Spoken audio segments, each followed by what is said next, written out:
지난 시간엔 저 회귀 모형의 설명력 구하기 했죠, 그지? 봤고, 전체 변동에서 설명되는 부분이 차지하는 비중, 차지하는 확률, 예, 그거고. 자, 그래서, 결정계수 봅시다. 이미 설명했지만, 이제 좀 요약을 하면 이렇습니다. 자, 회귀 분석에서 결정계수 값은 다음과 같은 의미를 갖는다. 자, R스퀘어 값이 1이면, 결정계수 값이 1이면, 모든 자료가 추정된 회귀 직선 위에 존재한다는 것이고, 자, 결정계수가 0이면 독립변수와 종속변수 사이에 가정된 회귀 모형이 유의하지 않다는 것을 의미한다. 즉, 두 변수 사이에는 어떠한 선형관계도 존재하지 않는다라고 하는 거고요. 자, 그래서 R스퀘어 값이 결정계수가 1에 가까울수록 더욱 유용한 회귀 직선이 되고 0에 가까워지면 추정된 회귀 직선이 의미가 없다는 것이다. 그지? 즉, 현실 설명력이 없다는 겁니다. 자, 그 다음에 단순 회귀 모형에서 결정계수 값은 상관계수의 제곱 같다. 이게 중요하네, 그지? 단순 회귀 모형이 다중 회귀 모형이 아니고 독립변수가 하나인 단순 회귀 모형에서 R스퀘어 값은 상관계수의 제곱과 같다. 상관계수, 그지? 상관계수로 오잖아. 상관계수로 오잖아, 로. 그지? 상관계수를 갖다가 제곱하면 거기에 R스퀘어와 같다. 이 얘기입니다. 자, 결정계수는 y의 전체 변동 중에서 추정되는 회귀 직선에 의해서 설명되는 변동의 비율이잖아, 그지? 항상 0하고 1 사이 값을 만족한다 돼 있죠. 자, 일반적으로 결정계수의 값은 종속 변수를 설명하는데 영향을 미치지 않은 독립 변수가 추가되어도 독립 변수의 수가 증가되면 항상 커지는 경향이 있는데, 이러한 문제를 해결해서 제공되는 값이 바로 아까 앞에서 봤던 adjusted, 그지? 수정된 결정계수 값이다. 그지? 그래서 프로그램 15.2에서 수정된 R스퀘어 값이 0.6596으로 그지? 나타나는 뭡니까? 전체 자료를 몇 프로 설명하고 있다? 66% 설명을 하고 있다. 이렇게 되는 거지, 그지? 됐죠?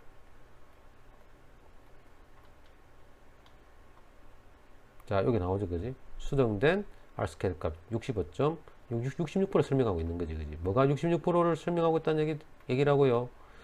추정되는 회귀 시기, 회귀 직선 시기, 전체 자료를 흩어져 있는 거지. x, y, 그지? 우리 축에 무수히 많이 나와 있는, 그지? 무수히 x, y, x, y, x, y, x, y, x, y. 요거를 이 시기 몇 프로를 설명한다? 66%. 여기에 실제로 66% 정도 들어있다는 얘기. 설명되는 부분이 전체 변동 중에서 설명되는 부분이 어떻습니까? 66%라 차지하는 비중이. 이 얘기다. 됐죠? 다음 페이지 넘어갑시다. 자, 앞에까지는 단순 회귀 분석이고요. 이제는 다중 회귀 분석 또는 중회귀 분석 봅시다. 자, 종속 변수에 영향을 미치는 독립 변수가 몇 개 이상, 2개 이상인 경우, 자, 15.1절에서 설명된 단순 회귀 모형을 다음과 같이 확정할 수 있죠. 더 느릴 수 있고, 그 다음에 오차항에 대한 가정도 다 똑같습니다. 됐고, 우리가 구하는 거는 베타 0, 베타 1, 베타 2, 베타만 x가 p에 있으면 이거 개수도 p에 다 이거 구하는 게 목적입니다. 자, 이러한 중회귀 모형의 예를 고려해보자. 자, 단순 모형에 의해서 몸무게에 영향을 주는 변수로 키뿐만 아니라 세트리스 페리버스라고 했던 저타 조건이 일정하다고 했던, 그지? 어떤 거? 키 외에 허리 둘레라든지 그 다음에 배꼽 높이로 나눈 비, 레이시오 같은 변수들이 몸무게에 어떻게 영향을 미치는지를 보자. 자, 그러면 우리가 굳이 이제 우리가 추정식을 적어보면 이래 되겠지. 모형 자체로 이래 되겠지. y는 몸무게는 어떻게 키와 허리 둘레와 뭡니까? 키를 배꼽 높이로 나눈 b와의 어떤 관계를 가지고 있다. 이렇게 보는 거지. 일종의 몸무게를 결정하는 독립 변수가 뭐로 봤다? 키하고 허리 둘레하고 배꼽 이 비율이 몸무게를 결정하는 결정인자인가? 이걸 보는 겁니다. 그지? 자, 그래서 마지막에 5차항까지 적어줘야겠지? 이 모형인 거고, 그지? 이거 아주 추정하기 전이지. 됐고. 이게 일종의 우리가 말하는, 이게 만약 수요면, 그지? 수요 함수는 다른 거 아니지? 이런 함수식을 적어주면 그게 수요 함수야. 그지? 수요 함수. 그죠? 수요에 영향을 주는 게 뭐가 있느냐? 베타 0 플러스 베타 1 상대 가격, 그 다음에 베타 2 소득, 그 다음에 베타 3 어떤 테이스트 기호 있잖아. 이런 식으로 이게 바로 뭡니까? 수요 함수 추정하는 모형이 되는 거야. 그지? 모형, 모델. 알겠지?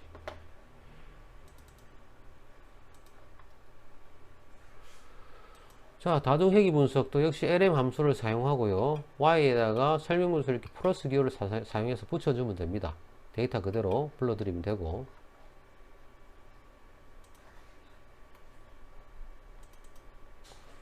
자, 다중회귀 분석을 수행하는 코드를 이렇게 입력하면 되죠. 그지? 이번에 모델 두 번째 모델 2로 잡아주고 입력해서 데이터 불러드리고 나온 결과를 어떻게 서머리로 해주면 자, 다양한 값들을 보여주고 있죠. 자, 보니까 일단 절편 유의하고, 자, 별표 있는 건 유의하다 보면 되겠지. 그 다음에, 키 유의하고, 비율은 유의 안 하고, 허리 둘레도 유의하네요. 그지? 몸무게에 영향을 주는데 지금 변수가 키하고, 웨이스트라는 이 개수만 현재 유의하죠. 자, 보니까 개수가 이 값을 넘어가지, 절대값 이 값을 넘어가잖아. 이런 것들은 전부 유의하다. 이걸 보통 2T의 법칙이라 그래. T가 2배 이상이면은 항상 유리하게 나타난다. 그 다음에 제일 중요한 이것부터 먼저 봐야 돼. 1번 모형 자체가 유의하나. 모형 자체가 유의하죠. 유의 수준보다 유의 확률이 작잖아.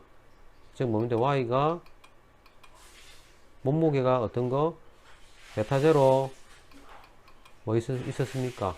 첫 번째 키 베타 1, 그 다음에 허리 둘레, 그 다음에 비율, 허리 둘레 베타 2, 그 다음에 비율 베타 3 이래 되는 거지. 그지? 근데 요것도 유의하고 요 개수값도 요것도 유의하고 그지? 요것도 유의하고 그지? 베타 2도 유의한데 뭡니까? 이 비 그지?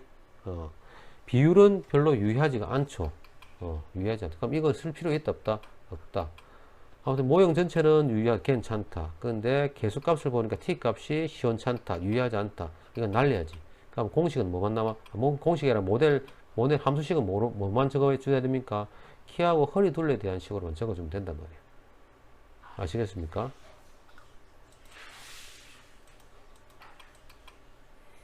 자, 그래서 결과 분석 봅시다. 자, 결과로부터 설정된 다중회귀 모형에 대한 적합성을 검증해보면 검정 통계량 값이 51.47이고 이에 대한 유의 확률이 0에 가까운 값으로 통계적으로 유의하다. 그지? 유의 수준하고 유의 확률만 비교하면 된다. 그지?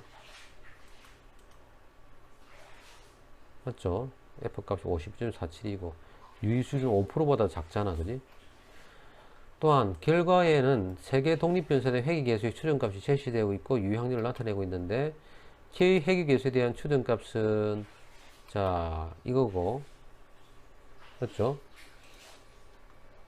0.7629고 그지? 비율은 33.08이고 허리 둘레는 1.6 즉 개수값이잖아. 그지?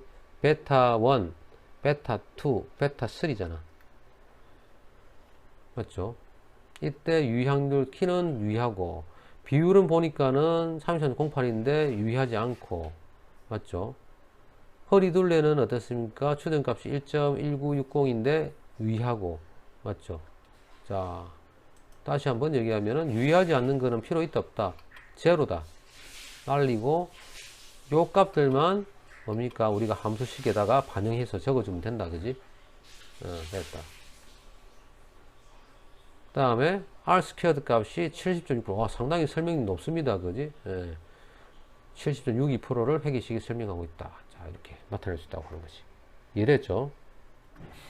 다음 페이지 넘어가겠습니다. 변수 선택하기. 자,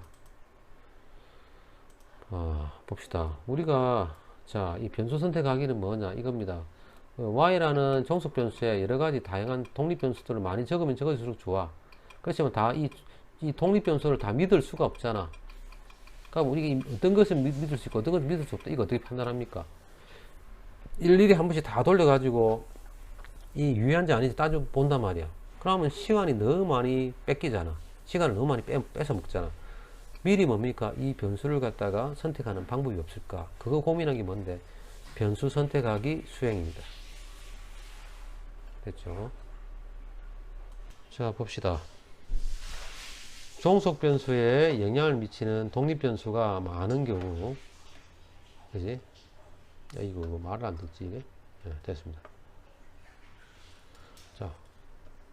종속 변수에 영향을 미치는 독립 변수가 많은 경우 모든 독립 변수들을 포함해서 회귀 모형을 적합시키면 실제로는 영향을 미치지 않는 변수가 포함되어 추정된 회귀 모형의 설명력을 떨어뜨리거나 종속 변수에 영향을 미치는 중요한 영향을 미치는 변수가 추정된 회귀 직선에서 제외되는 경우가 발생할 수가 있다. 따라서 고려할 수 있는 모든 독립 변수들의 조합을 모형에 고려해 봄으로써 최적의 모형을 찾는 것이 중요하죠. 예. 그러나 모든 독립 변수들의 조합을 구하고 이들에 대한 회귀 모형을 적합시킨 후 이들을 비교하는 문제는 쉽지 않으므로, 즉 시간과 비용이 많이 든단 말이지.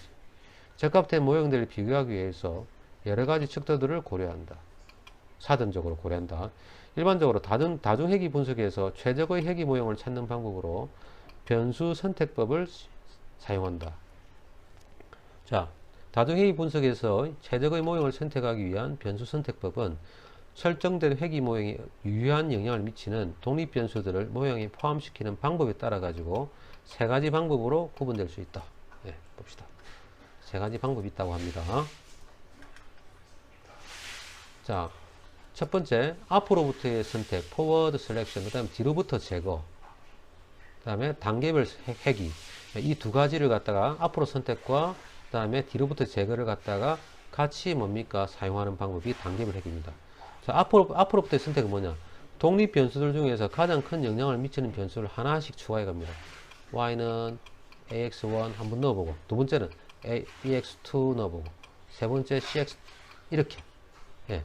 하나씩 추가해 가면서, 그지? 이렇게 가면서, 유의 수준에서 더 이상 중요한 변수가 없다고 판단될 때의 모형을 최적 모형으로 선택합니다. 예. 이 방법을 사용하면 어떻습니까? 앞 단계에서 한 번 선택된 변수는 모형에서 제거되지 않는다. 예, 일단 한번 들어가서 계속 늘어나는 변수가 한번 들어가면 더 유의한 변수가 나오게 되면 거기서 다 끝나는데, 그 앞에서 한번 선택된 거는 모형에서 제거가 되지 않는다라는 단점이 있고요. 모형이 좀 뭡니까? 과대 모형이 돼버리지, 그지? 자, 그 다음에 뒤로부터 제거. 자, 모든 독립 변수들을 포함하는 모양을 접합시켜 모든 독립 변수를 넣어놨어. ax1, bx2, 그다음에 cx3 줄여가지고 뭐 px, p 해놨어. 다 모든 거 다 때려 넣었어. 상태에서 모형에 가장 영향력인 변수부터 하나씩 제거해. 모형에서 가장 영향력이 없는 변수부터 하나씩 제거하면서, 그지? 뒤로부터 쫙 온단 말이야. 제거가면서 유의 수준에서 더 이상 변수를 갖다가 제거할 수 없을 때, 그때 딱 스탑합니다. 스탑해가지고 최종 모형을 선택합니다. 자, 이 방법을 사용하는 경우, 앞 단계에서 제거된 변수는 모형에 포함되었습니다. 앞에서 이미 제거된 거는 당연히 들어가면 안 됩니다. 그지? 당연한 거고. 자, 그 다음에 단계별 회귀는 뭡니까? 앞에서 봤던 스텝와이즈 리그레션인데, 이거는 뭐냐면, 포워드 셀렉션, 앞으로 선택. 다른 책에서는 이거 전방 선택법이라고 합니다. 전방 선택법. 그 다음에 뒤로부터 제거, 후방 제거법. 이게 전방 선택법이라고 그러고, 책에 따라서는 이건 후방 제거법이라고 얘기하는데, 단계별 회귀는 이 전방 선택법과 후방 제거법의 뭡니까? 단점을 극복해서 믹싱한 방법입니다. 자, 앞으로부터 선택하는 방법과 뒤로부터 제거하는 방법은, 자, 변수가 다 제거되지 않거나 제거되거나 이런 문제가 되기 때문에, 자, 어떻습니까? 그런 문제를 극복하기 위해서 변수들 사이에 존재하는 관계에 의해서 어느 특정 변수가 같이 포함되면 변수의 영향력이 커지는 경우, 특정 변수가 포함되면 선택된 변수의 중요성이 현저하게 떨어지는 경우를 고려하지 못하는 문제점이 있기 때문에, 이러한 문제점을 해결할 수 있는 방법으로 앞으로 선택하는 방법에서 변수를 추가할 때 앞 단계에서 선택 변수가 추가되어도 중요성을 상실하지 않는지를, 그지? 중요성을 상실하지 않는지를 단계별로 확인해서 최적의 모형을 선택하는 방법이니까, 얘가 좀 더 인공지능에 가깝죠. 예, 하는 방법입니다. 자, 봅시다. 그래서 단계별 회귀 방법을 많이 사용하죠. 책에서도 그렇습니다. 자, R에서는 위에 설명한 변수 선택법을 스텝이라고 하는 함수를 사용하는데, 자, 회귀 모형을 넣어주고요. 자, 이 방향만 설정해주면 됩니다. 그지? 그래서 만약에 우리가 그 회귀 모형은 뭐냐면, LM 모형에서 아까 나온 모델 2 있잖아. 그지? 이 모델 2 계산 결과가 있으면 이걸 그대로 넣어주면, 여기다 넣어주면 되는 거예요. 되고요. 그 다음에 방향. 자, 변수 선택법을 선택하는데, 만약에 전방 선택법이면 포워드. 그 다음에, 그죠? 후방 제거법이면 백워드. 그지? 단계 선택법이면 둘 다 보스를 사용하면 됩니다.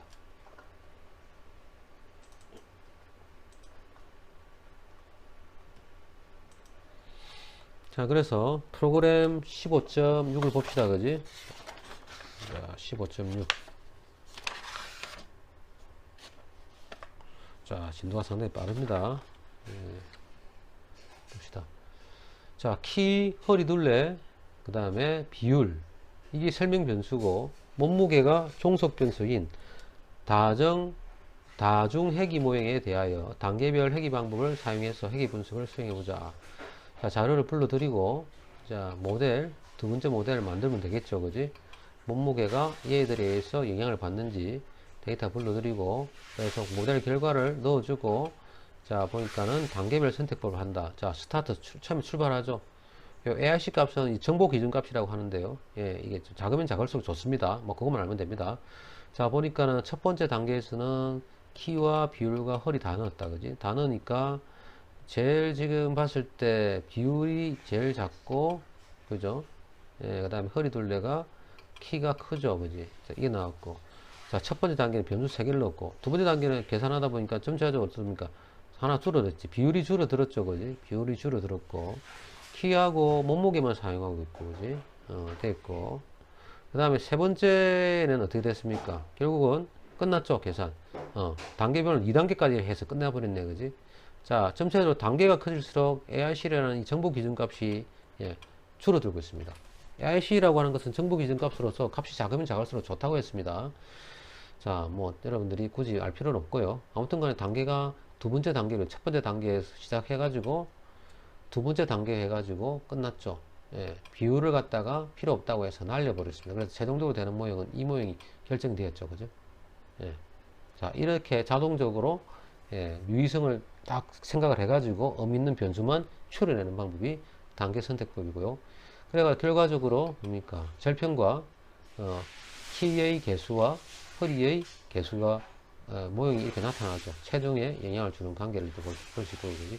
키가 한 단위 커지면 몸무게가 0.7798씩 늘어나고, 허리 둘레가 한 단위 커지면 보면 키가 1.1567배 늘어난다. 아, 허리 둘레가 상당히 중요하네, 그지? 몸무게에. 자, 봅시다.